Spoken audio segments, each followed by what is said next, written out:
This is A Woman is a God by Amy Lee Lillard.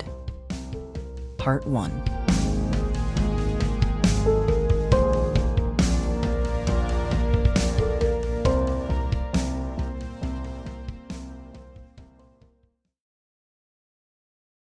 Monday. In the morning, I'm stiff, as I always am. Things popping and creaking as I head downstairs to the kitchen. The body gets tired of the soul after so many years, starts slowly shutting down, hardening and breaking. By 83, my body seems surprised and frustrated each time I wake.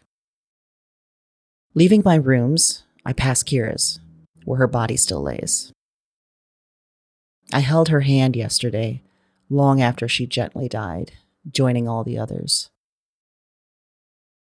I'll call Vic later, ask him to bring the shroud and shovel. We long agreed, all of us, that it made no sense to follow the rituals, pay the money, enter a church. So we made our own burial ground outside our castle in the back.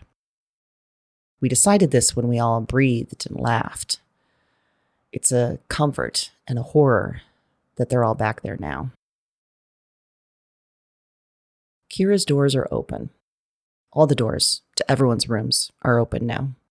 I have full reign of our castle. Can snoop anywhere I like, dig in any drawers. I'll only find what I already know is there. Favorite vibrators and dildos we'd showed off proudly. Old notes airing long revealed drama. The odd horsehead mask and creepy, crazy-eyed painting from an estate sale that we'd pass around at birthdays. But I do like to sleep in their beds. Stay in Elliot and Ben's California King with built-in bookshelves, or Patty and Joan's sleigh bed, or Marcus's Queen with the best pillows. Now I can add Kira's thin mattress that reminds me of old futons, that terrible turn-of-the-century beast that thankfully died. I take the elevator one floor down to the Great Hall. In its kitchen, my draft is on the table. Last night, after Kira, I'd had that burst of idea. For the first time in months, even years. It was the same story, the one I'd set aside months and years ago, the story that I could never get down, the story that gave me dreams and nightmares, and sometimes worse, things I couldn't explain. But, left alone, the story came again. The papers on the table showed that frenetic, frantic purge of it. And at the kitchen table, in the end chair, sits Kira. "Huh," she says. I stand still, shocked but not surprised. She's the same woman I'd left dead in her room, but she has the color of health again. Instead of gray ash, her skin shines black. Instead of meager tufts of hair, her thick crown is back. Instead of sticks of bone, her body has meat and heft. She looks 20 years younger, like blood still pumps thickly, wetly through her veins. "Shannon," she says. "I died?" "You did," I say. I clear my throat and say it again, louder, reminding both of us. "Do I get to stay here now?" I walk stiffly to the chair next to her. I touch her shoulder. There's substance, a physical thing with give. "I think I felt that," she says as I ease down next to her. "Me too." I reach out, feel the coarse edges of her hair on my fingertips. She gives me that look, the one that tells me I'm the clueless white woman touching a black woman's hair. We both smile as I pull away, laugh. "Well, shit," she says. "This isn't what we expected."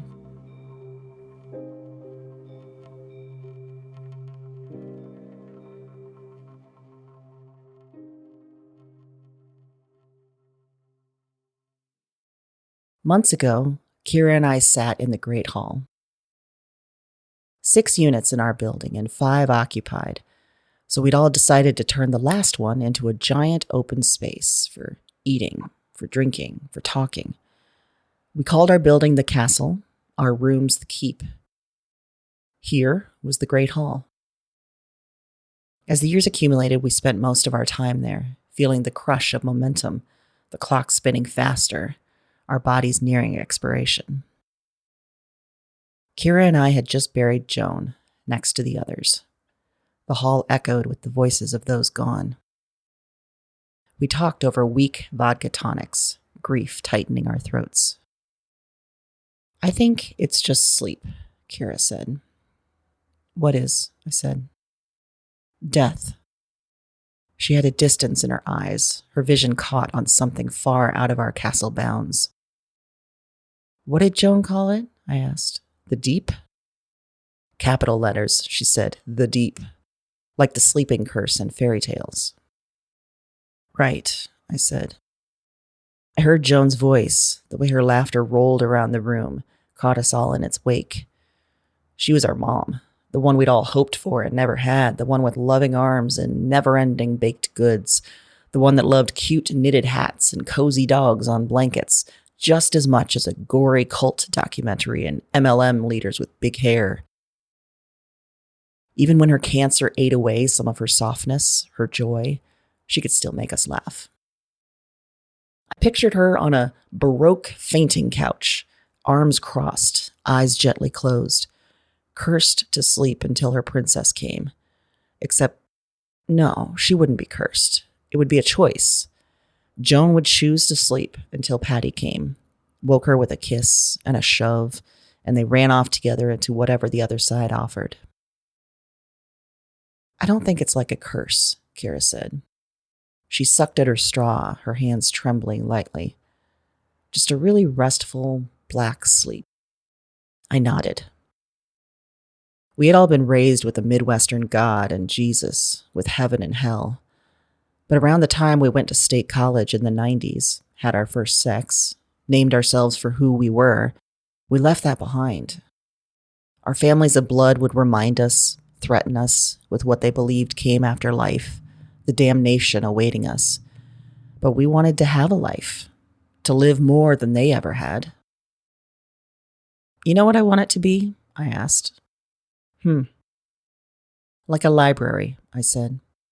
I want to die and be able to jump into different stories, live other lives, watch other times. Do you get to choose the book? You get to choose all the books, I said. So, you can skip the dystopias if you want and go straight to Charlotte Bronte. And do you watch or participate? Both, I said, or whichever feels better.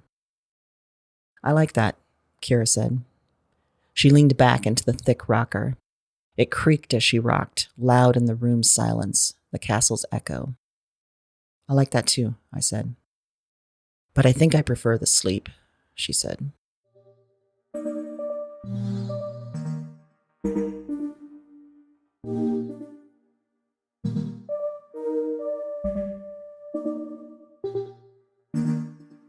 Kira, dead, sits next to me, talking to me. Are the others here too? She says. I haven't seen them. I glance in the direction I'd come. Would I find them all in their rooms, waiting like her? When did I die? She asks. You don't remember? She takes a breath, or the illusion of one. I remember being in my rooms, and you were sitting with me, and I had a sense of something moving, or not moving, like my body was turning off. That was just yesterday, just a few hours ago. It feels like, she says, and stops, forehead creased. Actually, I don't know what it feels like. I can't help. After watching her fall into her last fitful sleep, her failing heart beating her last, I passed the afternoon and evening hours in my fugue writing state, my sense of time lost, sped up, gone in an instant. I don't know what a minute feels like, or a year, she says. Did I ever? I put my hand on hers, feel the soft give. like a foam mattress, kinetic sand. Maybe it doesn't matter, I say. She touches her own arms, her legs. Maybe it never did.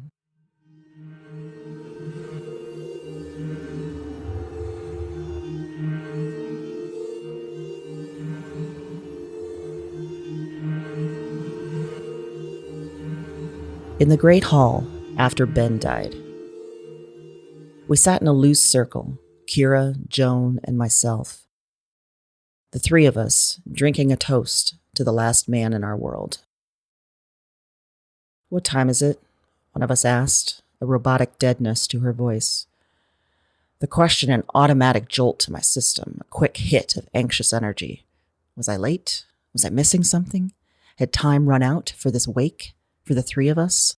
For the castle?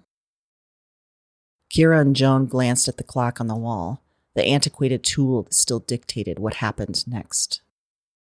"We should eat," one of them said. "I'm not hungry," said the other. Me, lost in the idea of timelessness. Is that what death was? Did Ben care about time now? Did he register it? His death was quick, coming in an afternoon nap. I hoped that time held no sway over anything that remained of Ben, always pushing us to do new things, to fill the time we had left with experience, to explore all that the world held. No matter that the world outside the castle was a threat, had long been one. In his old age, he had the most gentle of dementia, returning him to the days before, when he would offer up concerts and plays and art, pack his days with activities, when weather and people still allowed for that. I hoped his molecules spread throughout what remained of nature, touched what remained of artists. I hoped I was breathing him in now. The others too. My friends stared at the floor near their socked feet. I glanced out the floor-to-ceiling windows, my eyes seeking the small cemetery we'd been building, the castle kirk. "We could play a game," Joan said, the makings of a smile. "Don't you fucking dare," I said, and they laughed. "We finally got rid of that bastard pushing card games on us," I said, "and now this?"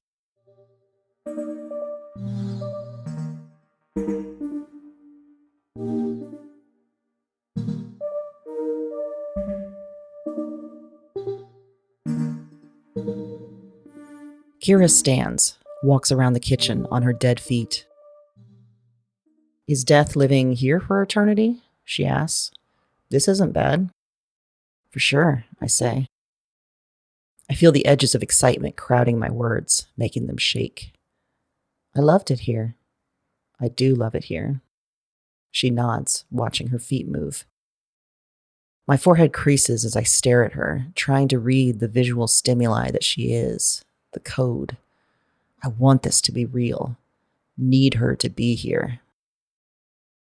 "I didn't want to be alone," I say. "When I knew your time was coming, I was so scared. I didn't want to be the last one." "Alone," she says. "But I guess one of us had to be last," I say, "and I was the most used to being alone." "I remember," she says, "I felt alone before we moved here.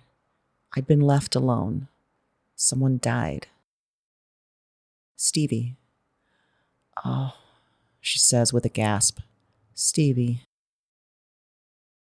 The two of them were a unit as long as I'd known her, and then Stevie was taken from us 3 decades ago, long before the castle.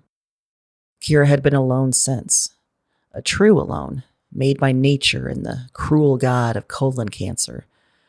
Not like me, alone by the whims of the gods of poor role models and avoidant attachment personality and the autism spectrum.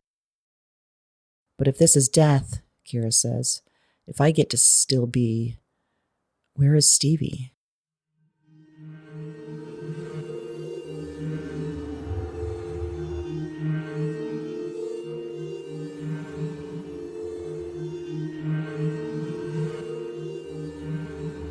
After Elliot died, we took turns holding Ben. In the great hall, my arm around him as he shuddered and melted, Joan holding his hand, Kira crushing him to her chest. I thought of Elliot watching this scene.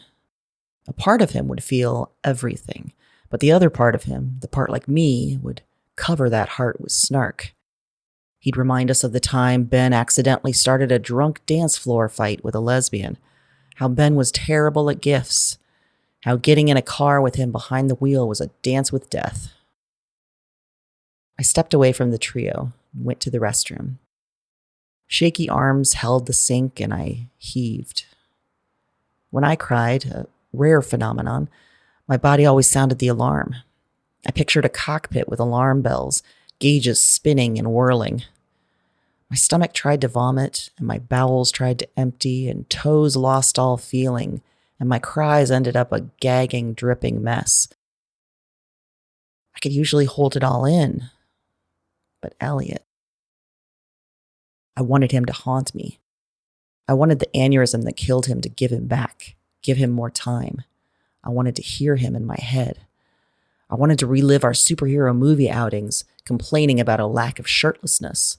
I wanted to hear his caricature of a Southern Iowa accent. I wanted to see him drunk on Kim Crawford, taking his own shirt off, then passing out in a recliner, legs crossed like a lady. But in death, I suspected his heart would lead him, make him take up residence in Ben's heart. No need for jokes as defense mechanism, not when all defenses were obliterated.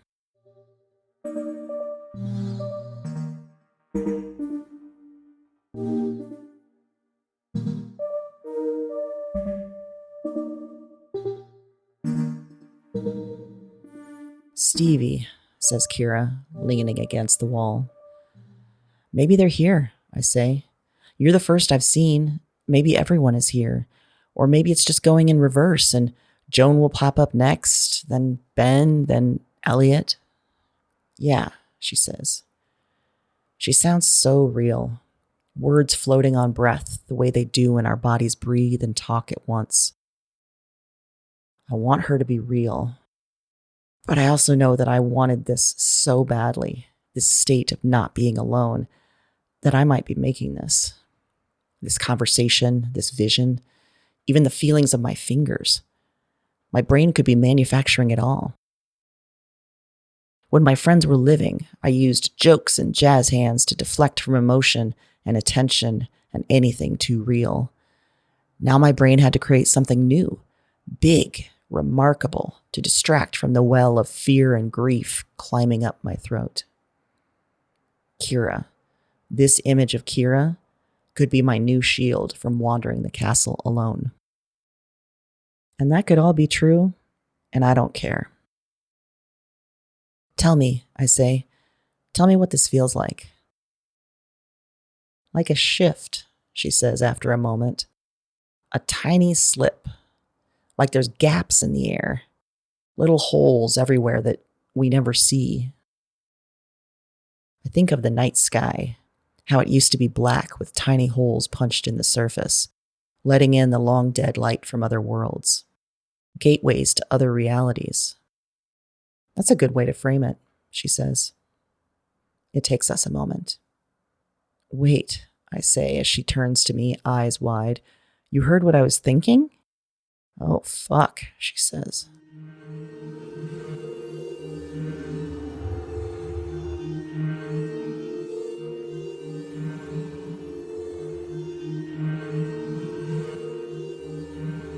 We were still trying to make the wakes fun when Patty died. 5 of us left, all gripping our glasses in the great hall, music playing, soft hugs instead of death grips. Remember when?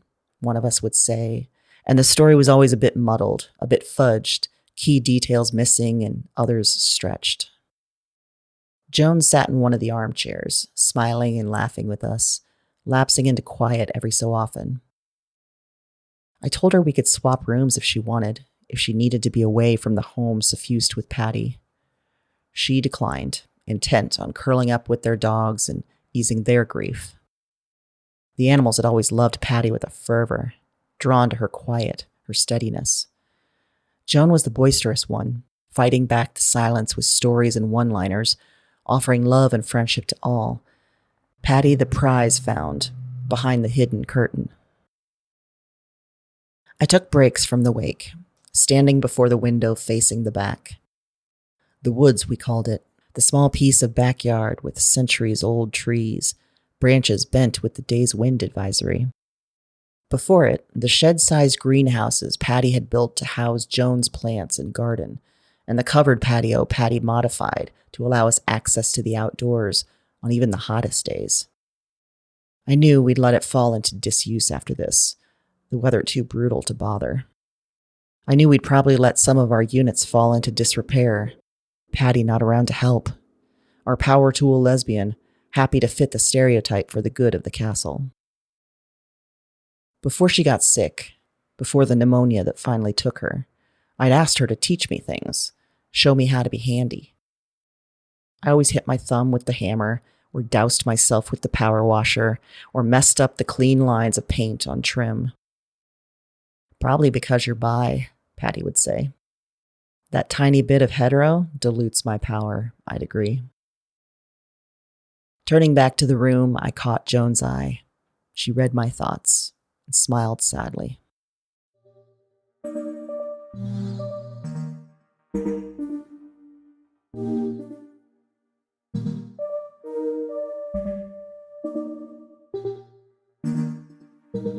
Okay, I say, rising from the table, touching the pad under my ear.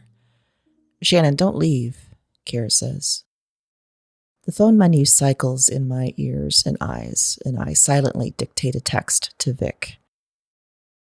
Kira's gone. Please come. Shannon. This isn't real, I say, and I was okay with that for a second, but no. No. I want the real one. All of you. I don't want imaginary you. What's Vic going to do?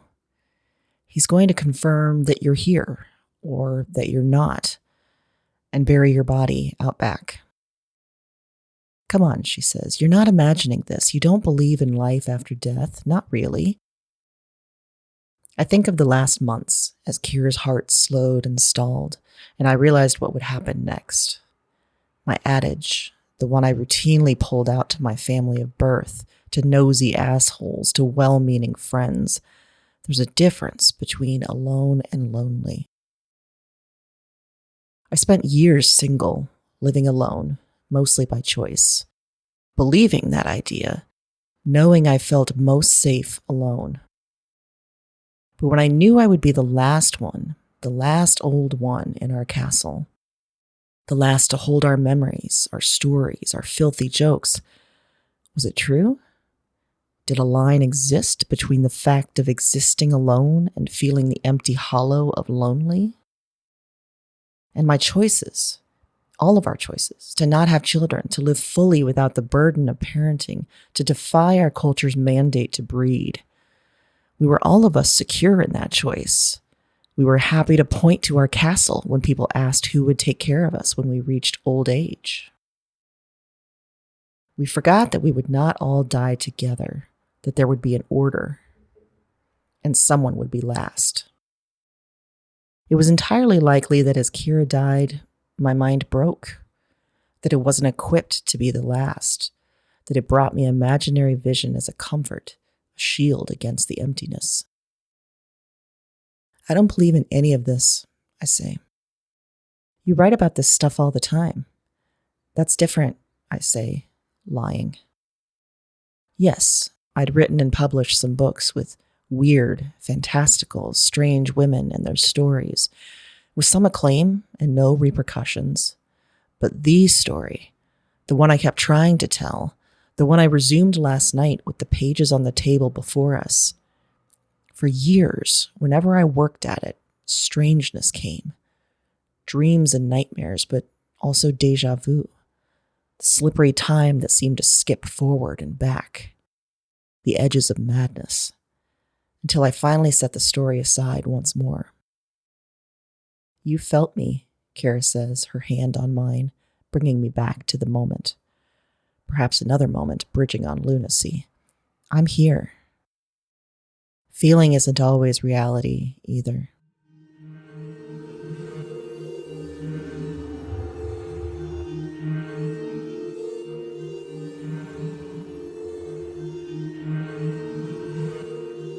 first wake, a shock, and a party like we hadn't thrown in years.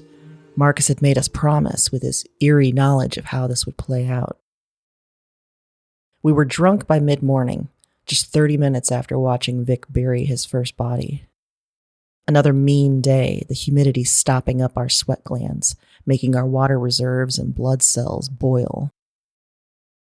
We stood around our great hall, stiff gin and tonics in hand, and shared stories of our most drunken times. The winter, always and forever. Marcus's 40th birthday, when we rented a party bus and quickly lost our minds. Stripper poles and crying in bathrooms and blasting Belinda Carlisle through the open bus door, barfing and falling and cackling on the dance floor. We wanted to feel him with us, just as we wanted to feel his husband Peter and Kira's partner Stevie and all our friends that died before we made our castle reality. We wanted it, so we felt it. Was it real? Was Marcus there, drunk with us, laughing along with our filthiest stories about strange cock and cunt, sending us pics of dicks he'd received from apps, remembering our slut days with halcyon light? And back, further back, looking at me and remembering our college days, the first days where we chose a family? Maybe the others didn't wonder such things. I did.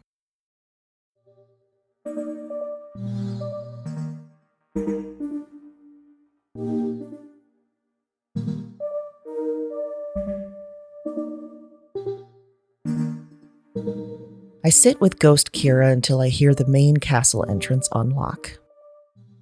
When Vic's steps sound in the hall, I call to him to join me. I watch as he rounds the corner, walks into the kitchen. I watch his eyes, and they don't grasp onto anything except me. Kira squeezes my hand. "Hey, Auntie Shannon," Vic says, his voice thick. Biologically, he's Marcus's nephew. Really, he's the group's nephew. Some of us, including me, had nieces and nephews from blood relatives, but they lived elsewhere or loved elsewhere. They hadn't grown up in our midst, surrounded by all us queer aunts and uncles, considering us all family. Vic's mother, Marcus's sister, had made sure he would. "Hi, love," I say. I cock my head, then my thumb, pointing at the woman who sits next to me. He just shakes his head. "I'm so sorry." He's in his 40s, the same age we were when he was born. Thinning hair on top, bristly beard, and hairy limbs. Despite our best efforts, he'd married straight, and he and Bess had 2 young boys. The bravery of it, declaring and committing love, generating new humans from that love, in our hot, ugly world. "Me too," I say. "Where is she?"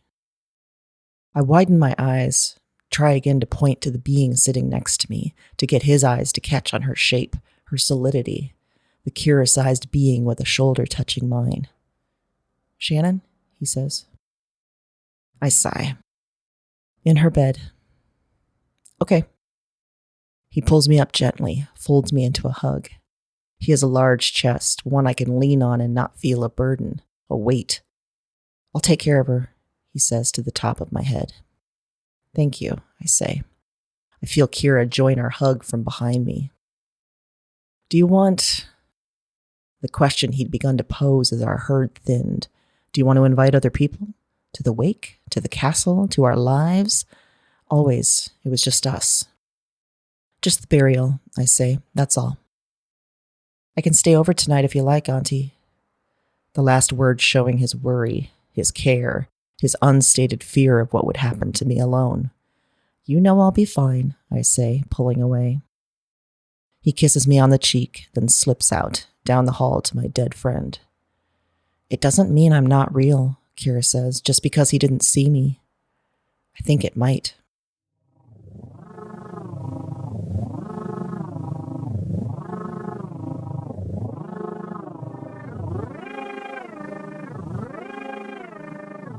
In the hall, all 7 of us, still a few years out from the wakes, seated around Vic. "Is it legal?" he asked, his big hands splayed. We looked to Marcus, our retired lawyer, who shrugged. Sorta, he said. But we're beyond that now. I can do this, Vic said. I can help bury you out back, all of you, but wouldn't you rather have a service? Uncle Marcus, wouldn't you rather be buried next to Peter? Marcus put his hand on his nephew's. I loved Peter's body when he was in it, he said, but he's gone, so it doesn't matter where his bones are. Okay, Vic said, rubbing his eyes, but you really want to do a joint will? All 7 of you? We all agreed, Marcus said, skimming his eyes over the full couches and chairs. Patty and Joan, Ben and Elliot, Kira, me. Okay, Vic said. Any remaining money, it goes to you, Marcus said, to keep this place. Keep it for you and your future after we're gone. You have other family, Vic said, looking around the seats at all of us. Are you sure? I thought of my brother, surrounded every holiday by his 3 kids and 8 grandkids. I was always the weird aunt, the aloof one, the lady that lived alone, the pitied one. They never saw how blood family can fail you, how the wounds of poorly equipped parents can sting long into life. A gift for them, and a lack of vision. All of us in the hall, my chosen family, we nodded. Vic readied his tab for each of our signatures. He passed it first to Marcus. As we took turns, he caught my eye. Auntie Shannon, he said, draping an arm around my shoulders. This is important, I said, what you're doing. Thank you. Of course. You know, he said after a moment, I wasn't sure about this place when Uncle Marcus first showed me. Yeah? Yeah. Felt like it could be full of ghosts. My laugh had turned reedy, strung out, but I gave it to him anyway. Seriously, he said, these old buildings, they used to house so many people, and who knows what terrible things happened here, and he stopped himself.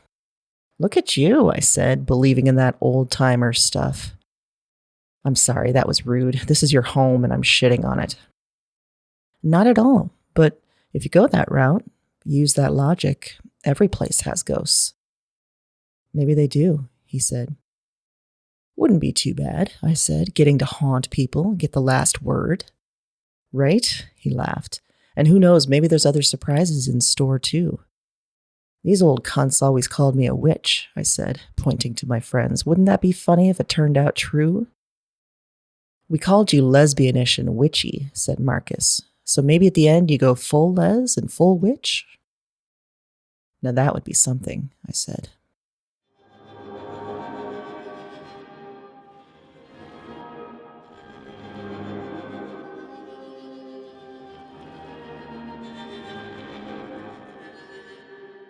I hear Vic down the hall, picking up the bones and flesh that used to be Kira. Next to me, Kira's ghost, or essence, or soul, my imaginary friend. I feel real, she says. If I was your imagination, would I feel real? I don't know, I say, suddenly deeply tired. You didn't want to be alone, Shannon, and now you aren't. Isn't that a blessing? Didn't we outlaw that fucking word? Well, she says, if you made me up, that came from your fucked up brain. I smile.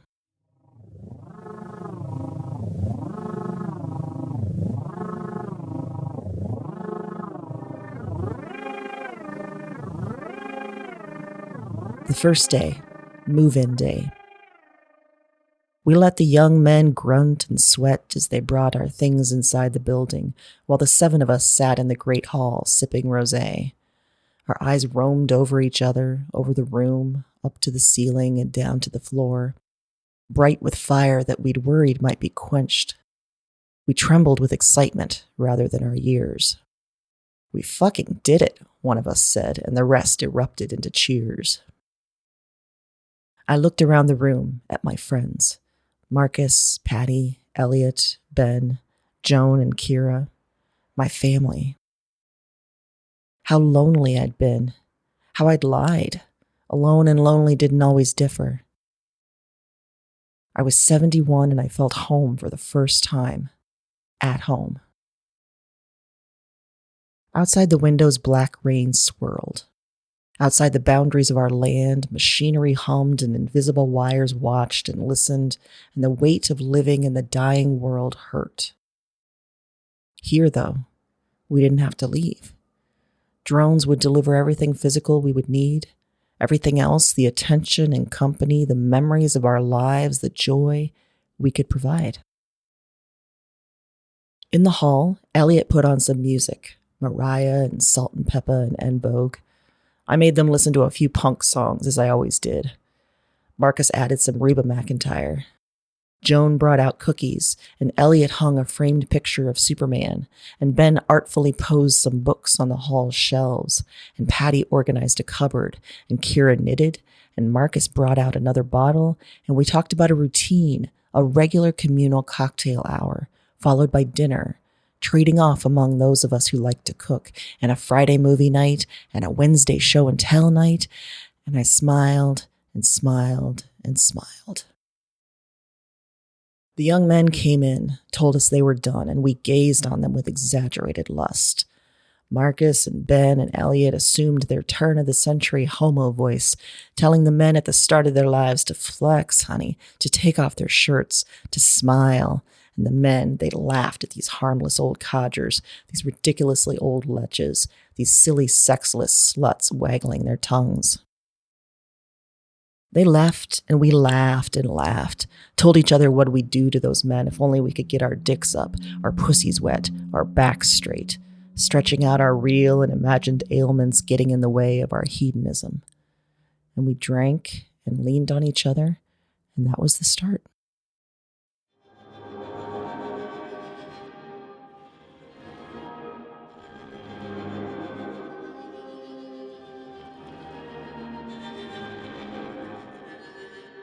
I join Vic in the kirkyard as he finishes the burial. Kira's body the sixth in a line behind the garden greenhouse. No headstones.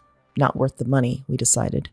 We would just join the earth again and mingle together in the dirt, and that was that. My breathing mask itches, my rubber glasses pinch, and the hooded coverall is too snug in my crotch. But I wanted to come out, feel the reality of the world that was waiting for Kira and for me. Through his own mask, Vic mumbles some words. I can't hear and don't care. To my right, Kira whispers in my ear. I wish we'd chosen cremation. This is so sad out here now. And a row of urns wouldn't be, I say. We could have burned each of us, then mixed our ashes together somewhere, Kira says. You wouldn't have to look out the window and see all of us here. Apparently I'm going to anyway, I say. What'd you say, Auntie Shannon? Nothing, hun. Ready to go back in? You go on, Vic. I'll be in a minute. He squeezes my hand, pats down the dirt once more, and slips away.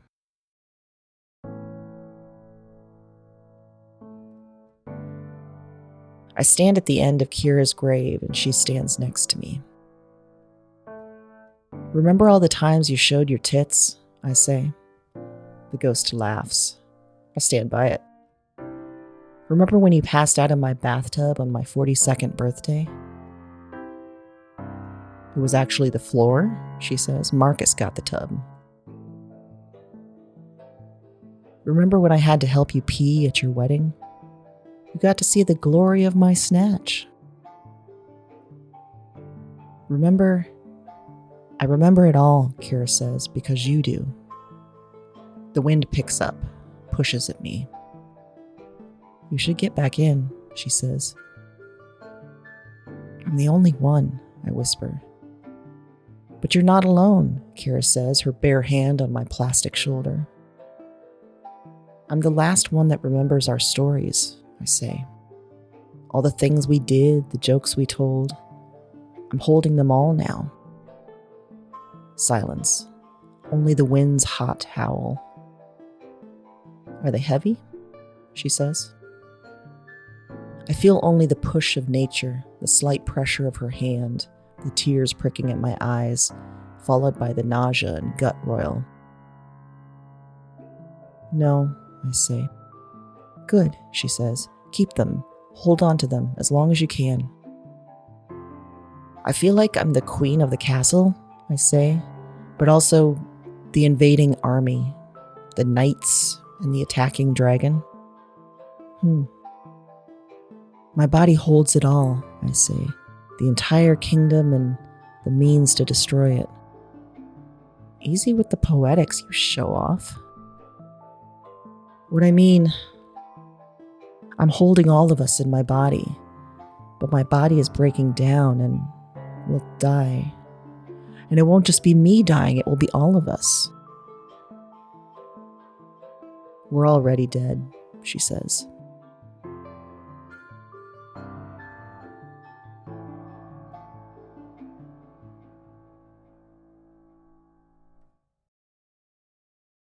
With the realtor guiding us through our paths, her android voice in our ears and amenities scrolling over our eyes, we all walked through the building as a group, then broke off into pairs and individuals to suss out our curiosities. Kira and I wandered into the unit that would become the hall. I ran my fingers over the shelves, the walls, the fixtures. This could actually work, Kira said. I'm so sorry we didn't do this sooner, I said, before Stevie got sick. I know. She twisted her wedding ring, but I think they were happy to stay in our home, to die there. Are you sure you want to do this? I say, leave your house? Without them there, she said, it's a haunted house. This will be so much better. Good, I said. I don't want to do this without you. It would suck without me, she said. It really would. You'd be so bored, she said. So fucking bored. And get so tired of talking about dicks and buttholes with the guys. Let's not talk crazy, I said.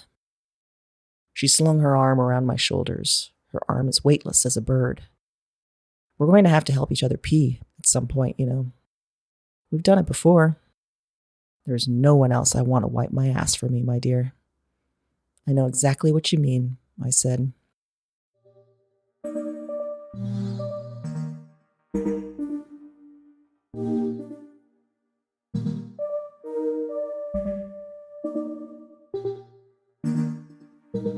Back in the castle, I finally convinced Vic I'm fine, that he can leave.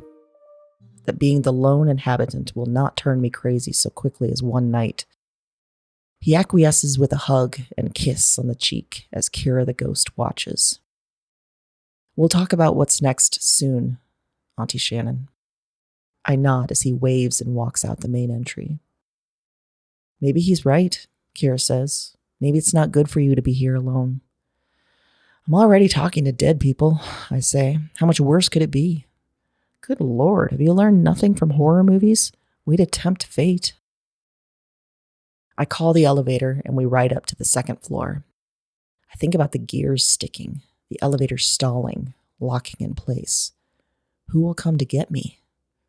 I think about the hallways, the floors in the units, the stairs, my feet slipping, ankle twisting, hip cracking on a fall. Who will hear me yell? Choking on popcorn or chips, expiring without notice. It's a valid concern, Kira says. Where else am I going to go? There's nowhere else. Vic could help you find a place. Maybe even have you stay with him. Jesus, no way, I say. What an asshole I'd be. The elevator doors open and we enter the hall between our two units. What happens now? I ask. I don't know. I mean, do you sleep or are you just going to watch me all night? Being dead doesn't make me a perv, Kira says, or into you. Easy, I say, smiling. I think while you sleep, I'm going to explore, she says. See if I can find the others. And Stevie. Do you want help? I can stay up for a bit. You're dead on your feet, Shannon. But I'm still alive. Go to bed. I'll see you in the morning. What if, I say, I picture it the next morning, waking in my bed, whipping open my door, looking for Kira, for any of them, and only seeing emptiness. It won't be like that, she says. Promise. I decide to believe her. I give her a hug, feel her body like a squeeze toy, kiss her on the cheek. I look in the direction of my rooms. But instead of going to bed, I go back downstairs to the table. There's more to do.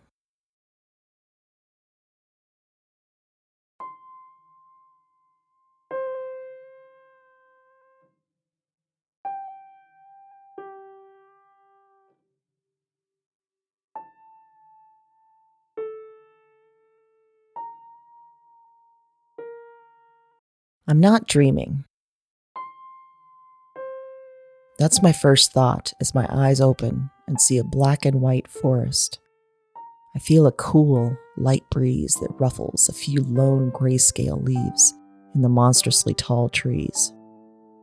I smell static, the crisp of electricity run hot. I hear a background hum, an echo of a song I know but can't place. Copper saliva on my tongue. There are figures, silhouettes, moving in and out of the trees. Nothing I can focus on or make clear. Above them, high in the tree cover, I see other shapes, animals and birds. My stomach drops. This is familiar, this place. The shapes and lack of color, the movement, the shadow of a memory from the last time I tried to write that story. In front of me, a small clearing. A tree, more human-sized, less otherworldly, full leaves creating roundness, and a figure laying at its trunk. I move closer without thought. My walk feels strange. Is this how my legs work? Is this the feeling in my torso as my body gains momentum? It feels liquid and solid at once, the atmosphere pushing against me. My body feels hinged without oil, more creaking and tentative than even my elderly skeleton. The figure shifts as I come near, rises to a seated position. Now I can see it's a woman. Long dark hair, no clothes. In my body, I feel that thrum of recognition, the magnets moving and connecting in my rib cage. But my mind, it doesn't follow. She watches me move. "Shashin," she says. "Excuse me?" My voice sounds strange, lighter, less strained. "Ah," she says, "modern English, yes, greetings." "Hi," I say. "You are not dead," she says. No, I don't think so." As I say it, I know it's true. I'm still in the castle, at the kitchen table, folded over the pages I've been filling, breathing, heart beating, snoring. "But you're the last," the woman says. "You're holding the weight of your dead." I look at her, concentrate, try to find the straight lines of her shape, the arrangement of her face, but the shadow of the trees keep her parameters hidden. She stares at me for a long time. Long, but also short, because time is stretched and compressed here. In the waking world, I would look away, feel her eyes like the crawl of an electric zap, the soft itch of an insect. But I stare back. "I haven't met one like you in a long time," she says. "Like me? One who tells stories." "You mean books?" I ask. "More than that," she says. "You carry your family's stories, their lives, along with your own." "Is that why?" I ask. "Why I can see Kira?" "And more," she says. "Me, this place." "Where are we?" "You know." I look up again at the canopy of branches above us, then lower to the impossibly verdant tree she sits under. Her shape begins to solidify. A mouth, a nose, eyes, a neck, arms, breasts, a round belly. Her skin dark, the black and white world allowing it to shine. I've been here. I'm sure of it. The last time I wrote, the last time I slipped into the black magic of creating, in my sleep, I'd come here. "What's your name?" she says. "I'm Shannon." A long dormant impulse to shake her hand activated, one burned out of my body from pandemics and climate change and all the things the last century had wrought, the karmic end that old men denied would come. I bring my hand forward, and it's a young hand, one without the deep grooves of my veins and tendons, without the colors of age. I follow the hand up to my younger, thicker arms. I am naked like her, and my shape is one I'd left behind decades ago. I touch my hair, feel it long and uniform. And there is no shame in my nakedness or in my figure, just comfort and pride. "I know that look," the woman says, "the rediscovery of delight in your body, as a babe does, glorying in herself." "The world is cruel," I say, "always telling us our bodies are wrong." "I know about cruelty," she says, placing blame where it does not lie.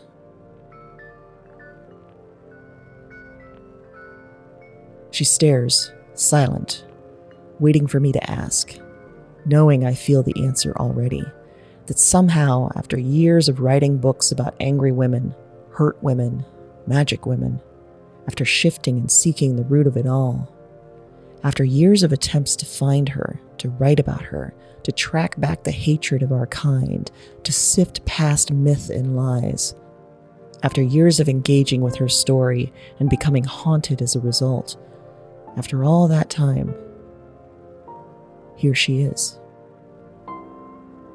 "Who are you?" I say, as she wants. "You may have heard of me," she says. "My name is Eve."